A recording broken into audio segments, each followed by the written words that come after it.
What's up, everybody? We're Brainstory, and these are our Marquee memories.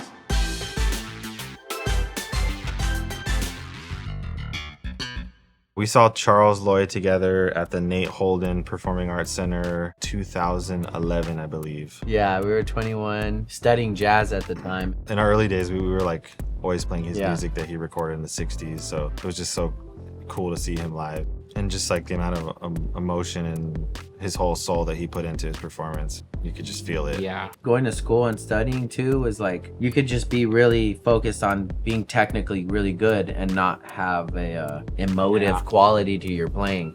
So when we saw that, I think that was also like, oh, like this is actually how it's done. It was very inspiring. 2016 at Club Nokia, Kamasi Washington had just come back from a world tour. He played for like 4 hours straight. I straight up cried.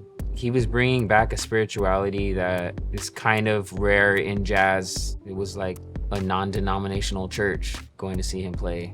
We had been following his music for a minute. We went to a lot of his shows when he wasn't as popular. And so it was just a very spiritual moment to see him present music in a very deep way to a lot of people on a huge platform that no one else in jazz really had.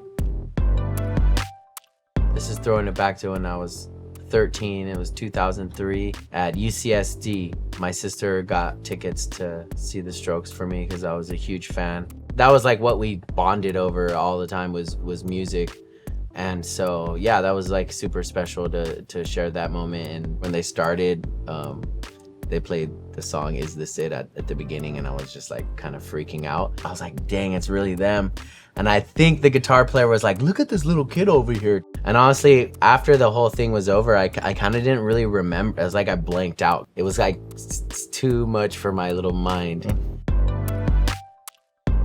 In May 2023, we saw Black Thought and actually got to perform with him at one point in the show. Yeah, and it was crazy too because it was like we had started recording during COVID and we were just like, oh shit, this little recording we made is on a record with Black Thought. We're like, what the heck, man? This is crazy. It just felt like a culmination of all this like hard work that we've been putting in forever, and it was a magical night. I remember we were playing the groove and it was just so in the pocket, and then he was just looking at me and he was like, Yeah, he was And that was definitely as stoked as we were, just because he's a music head. Like, we're all there for the strength of how much we love music. Thank you for listening to our Marquee Memories. and catch us on tour to make memories of your own.